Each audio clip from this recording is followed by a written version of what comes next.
बाढ़ क्षेत्रों का दौरा किया है, राहत कैंपों का दौरा किया है, अभी बैठक भी लेंगे।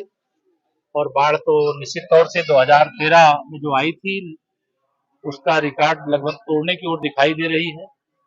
बहुत मोहल्लों में भी पानी पहुंचा है, बहुत सारे किसानों के खेत भी डूबे हैं और बड़ी संख्या में राहत कैंपों में लोग आकर के रह रहे हैं। सरकार ने राहत कैंप में जितने लोग हैं, उनके खाने की, उनके रहने की, उनकी दवाओं की, उनकी अन्य जरूरतों की तत्काल व्यवस्था ठीक ढंग से करें, इसका निर्देश दिया गया है।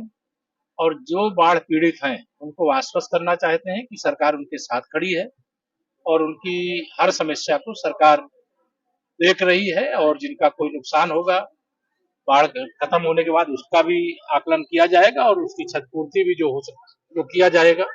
लेकिन हमारी सरकार का एक सूत्री या प्रयास है कि बाढ़ जहां पर भी है, राहत वहां पर है और ये हमारी प्राथमिकता है। कितना बड़ा क्षेत्र प्रभावित है? क्षेत्र तो बहुत, मैं तो लगातार पूरा इधर करेली वाला क्षेत्र, पश्चिमी क्षेत्र भी है, दक्षिणी क्षेत्र भी है, उत्तरी क्षेत्र भी है, फूलपुर विधानसभा, करचना विधानसभा क्षेत्र, आपामऊ विधानसभा क्षेत्र। अभी प्रयागराज के दृष्टिकोण से मैं कहूँ तो यह सारा इलाका बहुत प्रभावित है। कई क्षेत्र तो टापू की जैसी स्थिति में आ गए और सभी जगह लगभग राहत पहुंचाने के लिए नावों का भी प्रबंध है, राहत सामग्री का भी प्रबंध है और सभी जरूरी कदम उठाने होंगे। बाढ़ को लेकर के अखिलेश यादव ट्वीट कर रहे हैं लगातार। देखिए, श्री अखिलेश यादव जी मतलब कहीं एक नादान बच्चे की तरह लगते हैं जब वो ट्वीट करते हैं। 2012 से 2017 उनकी सरकार थी। केवल प्रयागराज की दुर्दशा की उनको पिक्चर दिखा देंगे ना, तो इसी गंगा जी में सरमत से डूब जाएंगे।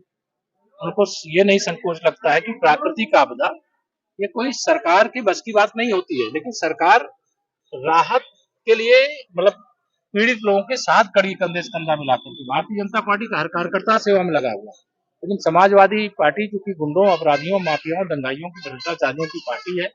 राहत सामग्री नहीं मिलती थी सपा की सरकार के समय, लोग बाढ़ में डूब रहे, राहत सामग्री बेच करके खा जाते थे भ्रष्टाचारी। लेकिन आज सबको राहत सामग्री भी मिल रही है, उनको आवास की सुविधा, उनके भोजन की सुविधा, उनके दवाई की व्यवस्था, जहाँ बाढ़ है वहां नाव की व्यवस्था और जो भी आवश्यक जरूरत है, सारी जरूरतों को पूरा करने के लिए प्रभावी निर्देश दिए गए हैं। और श्री अखिलेश यादव जी से यही कहूंगा कि प्राकृतिक आपदा अर्थात बाढ़ जैसे मामले में राजनीति न करें। और बाढ़ हो, भूकंप हो, सुनामी हो, यह किसी सरकार और किसी व्यक्ति के बस की बात नहीं होती। और अपना कार्यकाल याद करें, और नहीं याद आ रहा है तो पुराने पिक्चर निकाल के देख लें। आप सबके चैनल में भी पड़ी होंगी, उनके मोबाइल में भी पड़ी होंगी, लेकिन उसको देखेंगे तो शर्मिंदा हो जाएंगे।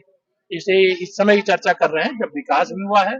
आज नगर क्षेत्र में बाढ़ का पानी अगर प्रवेश करता है तो मैं यह देख रहा हूं कि नगर निगम की पूरी टीम लग करके उस पानी को तत्काल निकालने का, जितने कम समय में निकाला जा रहा है। मैं भी इस प्रयागराज का हूँ और मैं जानता हूँ कि व्यवस्थाओं में बहुत बड़े पैमाने पर सुधार हुआ है और हम लोगों का लगातार प्रयास है कि बाढ़ के संकट से प्रयागराज पूरी तरह से मुक्त हो और उस दिशा में हम लोग काम करें। स्कूल कॉलेज भी बंद करे गए हैं। हाँ, 3 दिन के लिए स्कूल कॉलेज भी इसलिए बंद किए गए हैं कि बहुत बड़ी संख्या में ऐसे भी बच्चे हैं जो प्रतियोगी छात्र हैं, पढ़ने वाले बच्चे हैं, जो बाढ़ग्रस्त क्षेत्रों में किराए पे रहते थे। अब वह कोचिंग नहीं जा सकते, वो कॉलेज नहीं जा सकते, बच्चे छोटे छोटे विद्यालय नहीं जा सकते। तो जो जरूरी है, जिला प्रशासन उसके लिए परिस्थिति के अनुसार निर्णय लेता है और यह निर्णय लिया गया। जहां ऐसी कोई समस्या होगी तो उस समस्या को दृष्टिगत रखते हुए फैसला लिया।